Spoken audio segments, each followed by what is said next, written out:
This is a lesson I taught last the last time I spoke here on Shabbat, and um, the it's part of a little short series. Marriage belongs to covenant order, and I spoke about a man abdicating his responsibility last time. Uh, this week, the lesson is titled "Marriage Belongs to Covenant Order, Not Rebellion," and you can see the imagery there. Um, so, excuse me. As I said last time, normally I write to instruct, showing men how to righteously lead and women how to reverently submit. Each individual walking in their proper role within the sacred order of love. And my focus is typically on positive instruction, informing men and women uh, how the scriptural dynamics are supposed to function. Um, the man is to take headship in righteousness, and the woman is to behave as a covenant helper to the man's mission from Ewa. And I hardly ever call out specific negatives because the foundation must be laid in truth and order. And however, there are times when the negative uh, mishandling of this order must be addressed. And it's not enough just to show the righteous pattern when rebellion goes unchecked. In society at large, in churchianity, even among our own Messianic Torah keepers, we see a rise of women who reject headship and despise order and twist covenant, just as we have on the other side of the aisle the men who abdicate their own responsibility. So, and they these this rebellion twists the covenant into a competition for control, and this misbehavior must be exposed because a household cannot be restored if its foundation is undermined from within. So, the resistance of this modern age is not against marriage itself; it's against the foundational order. And we see in 1 Corinthians 14:40 that Paul instructs the Corinthians to let all things be done decently and in order. So there is an order, a structure to everything. And this rebellion, the resistance against marriage, isn't really against men as a whole. It's against the righteous man's headship. And according to 1 Corinthians 11:3, the head of every man is Messiah, and the head of woman is man, and the head of Christ is Elohim, of Messiah is Elohim. So if it's against a righteous man's headship, it's also against the headship of Messiah because it's his order, and it's against the structured order of Elohim that he set up from the beginning. And here's the truth: you cannot establish a covenant household with a woman who refuses her place in the sacred order of love. 1 Samuel 15:23. I do recommend writing a lot of these passages down if you have notes, because I'm not going to read the whole passage. I'm referring to a lot of things. But 1 Samuel 15:23 says, rebellion is as the sin of witchcraft. And you cannot secure peace with a woman who treats respect as optional. Ephesians 5:33 says, and the wife see that she reverence her husband. The only place in all of Scripture that you will see a justification for calling a man reverend is right here in Ephesians 5:33, and it's his wife, his woman that submits to him, is to reverence him. If any other man other than a husband is reverenced as a reverend, that's a replacement of the proper order of headship in the proper order. Um, and also, you cannot build a legacy with woman who treats leadership as rivalry. Genesis 3:16 says, and your desire will be against or over your husband. If you look at the word in the Hebrew, what it means, but he shall rule over you. Basically, that's saying that the woman is going to crave to be contrary to and over her husband, but that he should rule her. So it's a complete, her desire is going to be a complete opposite of the designed order. So I've got five main points here. Excuse me. First of all, I forgot to bring a drink with me. But five main points. The first, which is independence, and independence breaks covenant. The attitude, the statement that I don't need a man is not strength.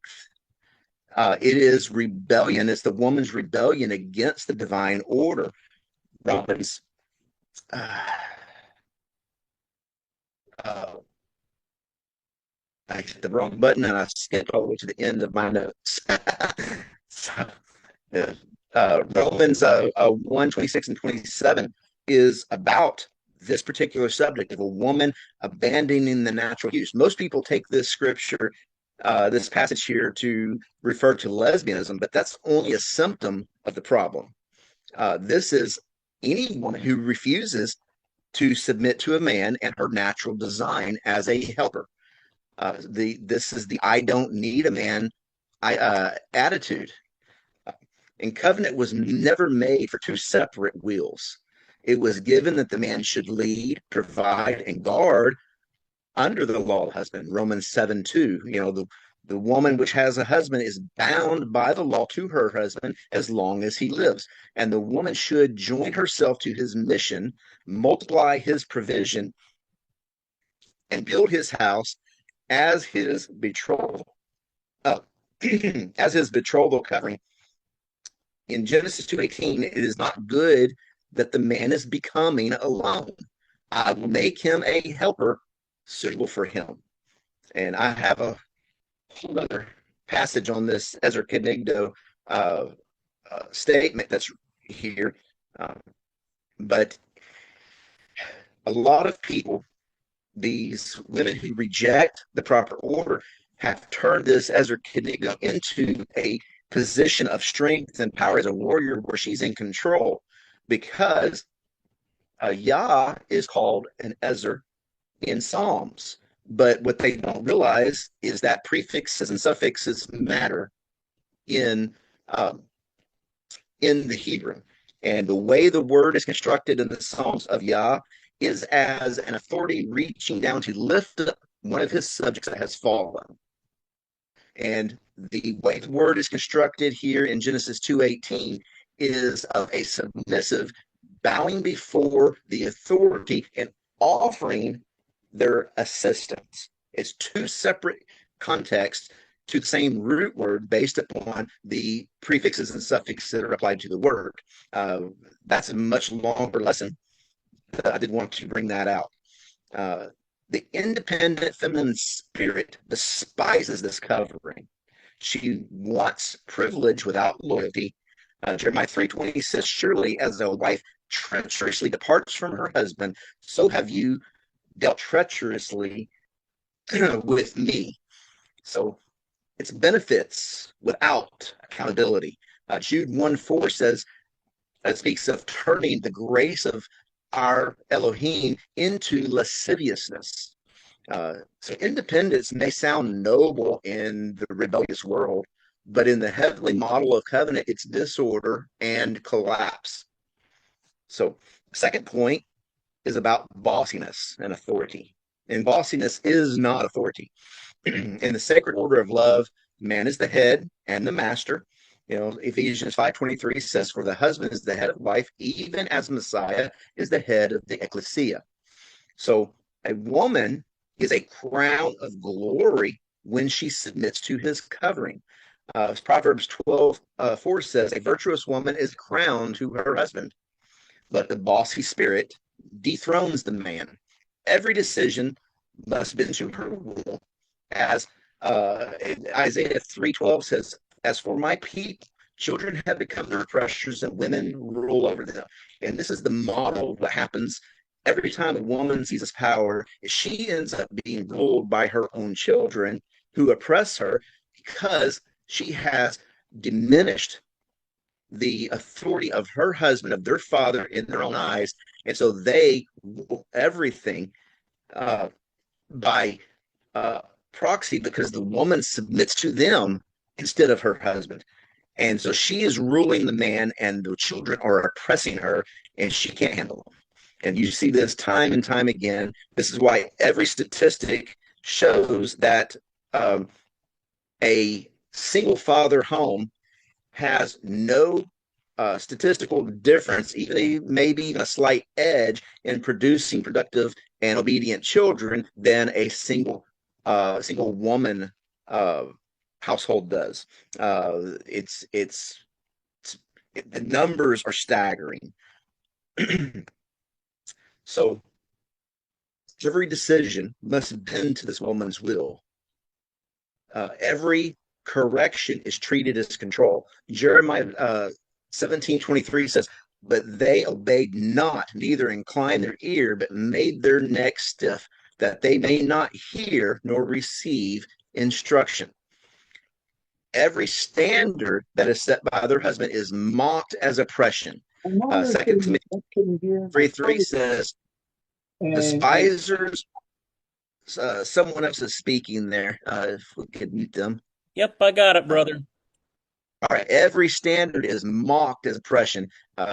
Second Timothy 3:3 says, "Despisers of those that are good." So, and the Proverbs goes into great detail on people who mock and scoff and calls them a fool, and even the word that means intellectually stupid. If you look into what the Hebrew word that's translated as fool sometimes means. But where a woman rules over the man, covenant is broken and the house is torn down. Proverbs 14:1, every wise woman builds her house, but the foolish tears it down with her own hands. The Here at the end of the lesson, I have another image that I will show that is actually translated more into the context of the Hebrew, because the word there for house is masculine, and it is implying that it is the man's house. Some translations just say her house, but if you read the Hebrew in context, it is her husband's house, just from the construct of the language. Point 3 is about being unleadable, and the unleadable spirit destroys peace. Covenant order is it is discipleship. A man leads. Timothy 3:4 and 5 says, "One that ruleth his own house, having his children in subjection with all gravity." So this is speaking of the man leading properly, that even his children are in subjection. They're in subjection to him. They're in subjection to his woman, who is in subjection to him. And woman follows. The man leads, the woman follows. 1 Peter 3:5 and 6. Even as Sarah obeyed Abraham, calling him master. And this is coming after verse 1, which says, even if some men are disobedient to the word, the woman is still to submit, because, as Paul said, that the woman was the one that was deceived and led into transgression because of that tendency, because she's meant to be covered. Does she actually have the ability to determine whether or not her husband is being obedient to the scripture or not? So in the covenant order, children then grow in that secure pattern of the man leading and the woman following. Proverbs 22:6 says to train up a child in the way he should go. But the unleadable spirit fights direction. It mocks instruction. Proverbs 9:13. The woman of folly is boisterous. She is naive and knows nothing.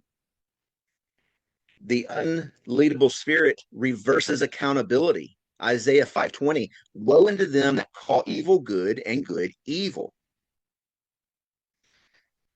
The unleadable spirit, instead of it creates a position where instead of peace, there is strife.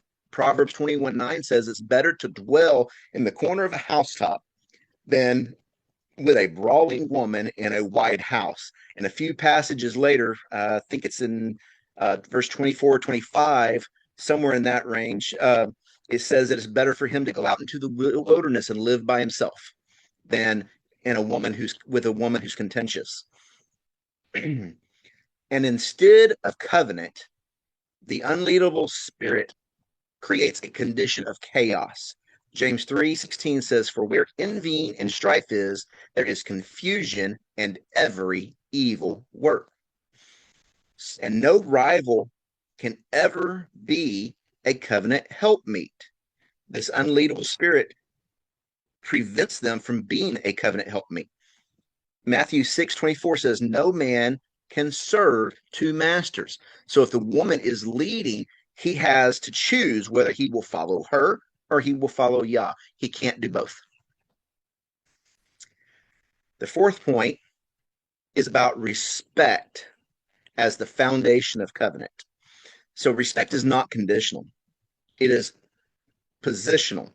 Ephesians 5:23 again says, "And the wife see that she reverence her husband." This does not the man does not earn respect by meeting demands. Colossians 3:18 says, "Wives, submit yourself to your own husbands as it is fit in the master, who is Yeshua."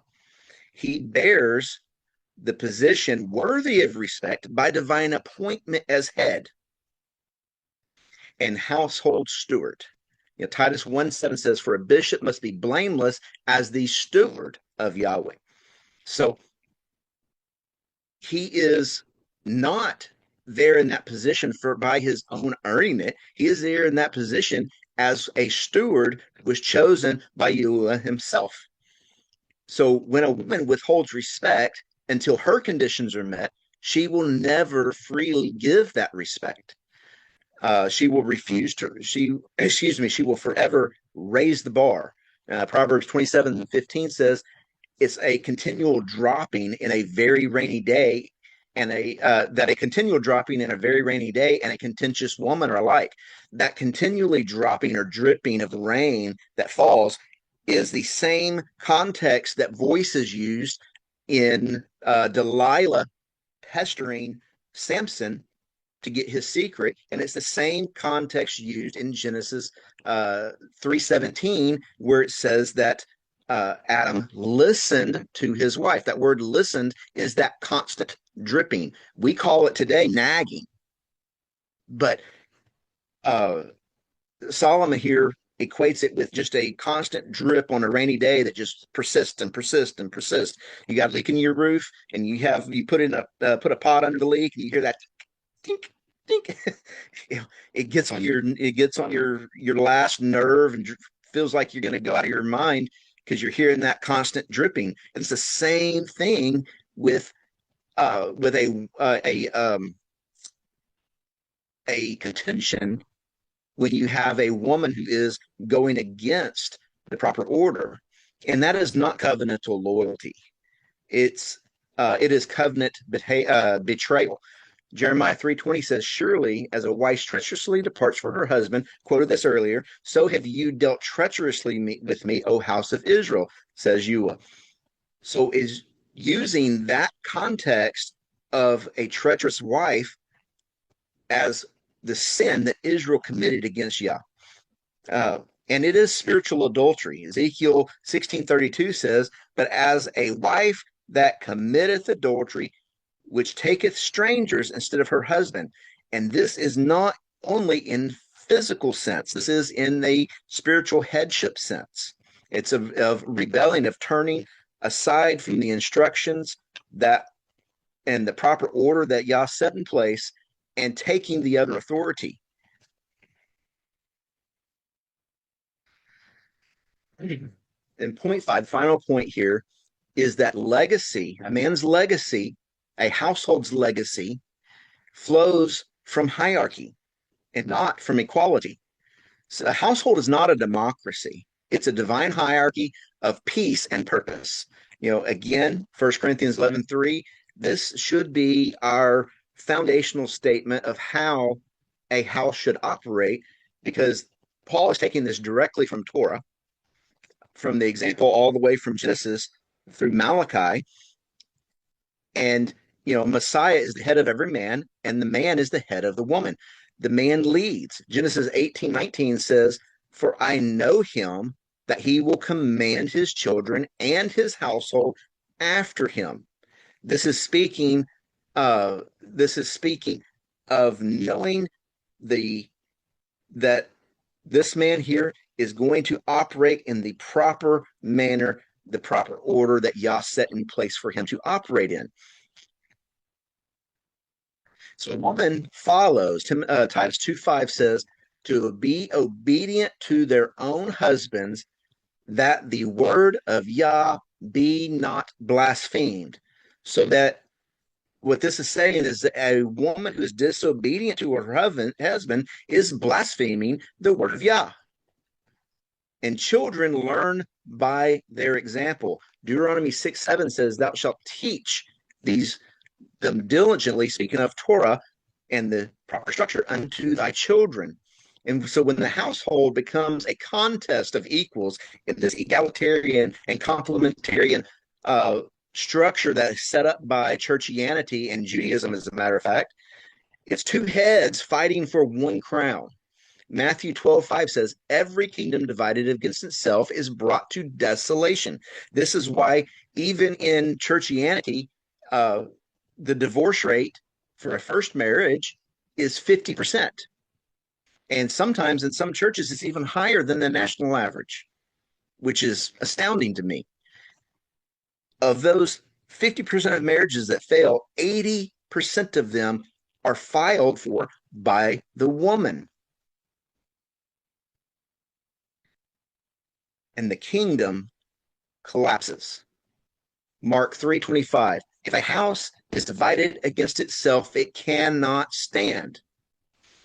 So legacy cannot come from rivalry. It can only come from covenant order.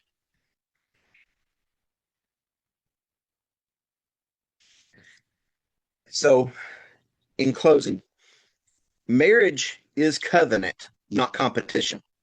Marriage is not for the independent, bossy, or unleadable feminine spirit. Proverbs 21:19 says, again, it's better to dwell. I was wrong when I said 24:25. It was 19.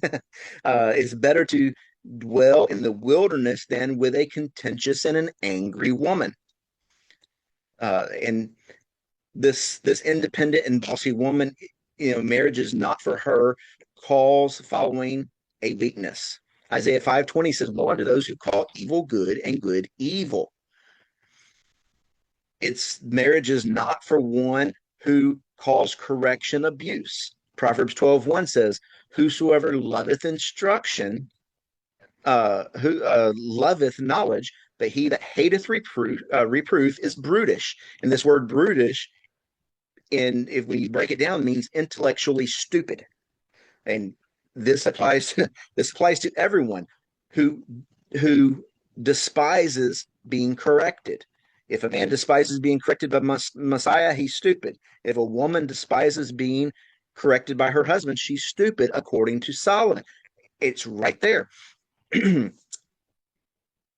Marriage is not for those who call leadership oppression. Numbers 16:3 says, "You take too much upon you, seeing all the congregation are holy." So here, this is where Jethro is advising Moses that he's taking too much upon himself, because he understood that when leadership does not follow the proper order and proper structure, then that one who is leading can turn it into an oppression. And so he is directing him back to the proper structure of Yah to set in order. And Moses took his father-in-law's instructions before Yah and asked, and he said, yes, he's correct. And he set that structure back up in place, the structure that had already been in place, because most don't realize this, that Jethro was the great-great-grandson of Abraham through Midian, who was a son of Keturah, his third wife. And that had been passed down. That information had been passed down for years. Moses did not grow up in a patriarchal household. He grew up in the household of Pharaoh. And so this was not something he knew from childhood. This is something he had learned from his father-in-law leadership, and as far as the proper patriarchal order. And when Jethro gave him these instructions how not to be oppressive by following this proper order, he followed it. He presented it to Yah, and he was told this is the way to do this. So a man cannot carry a covenant vision while fighting rebellion in his own home. It just does not work. He doesn't need a rival. He has wickedness to contend with already. Ephesians 6:12 says, "For we wrestle not against flesh and blood, but against principalities, against powers, against the rulers of darkness of this present age." So a man's dealing with this on a continual basis in the world. He does not need to come home and experience the same thing. He needs his peace at home. He doesn't need a supervisor. He has a council of elders to hold him accountable. Deuteronomy 19:12 says the elders judge the matters at the gate.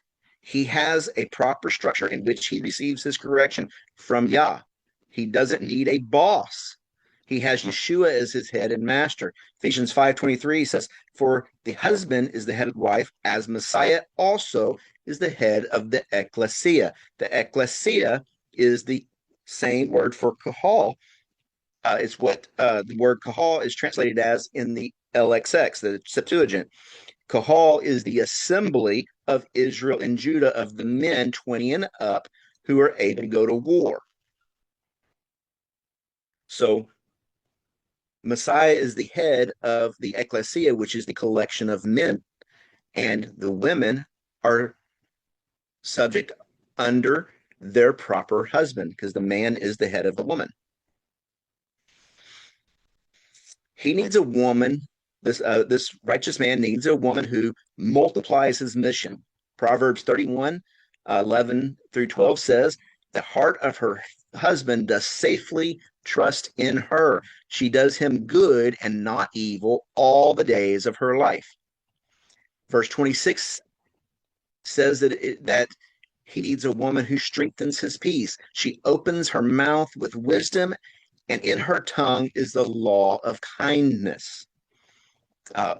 He needs a woman who embraces the sacred order of love, so the household is restored and the covenant endures. Joshua 24:15, "For as for me and my house, we will serve Yahuwah." Anything else is not marriage, it is rebellion. And for the last, move this out of the way.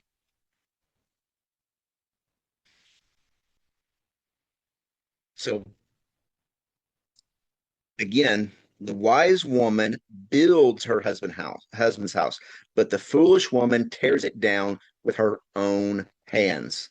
So we have to ask ourselves, and ladies, you have to ask yourselves, are you building your husband's house, or are you tearing it down? Um, if you have not seen the lesson from the previously that I taught 3 or 4 weeks ago, please go on YouTube and check that out, because it is the counterpart of this. Because covenant order cannot belong to rebellion, but it also cannot belong to abdication, a man who does not do his own duty and responsibility. So there are, each person, regardless of who, in a covenant, regardless of what position you're in the covenant, you have to fulfill your role in that covenant, whether it is leader or follower, whether it is the one who sets the agenda or the one who helps with that agenda. You must follow the proper order, otherwise, the house will fall.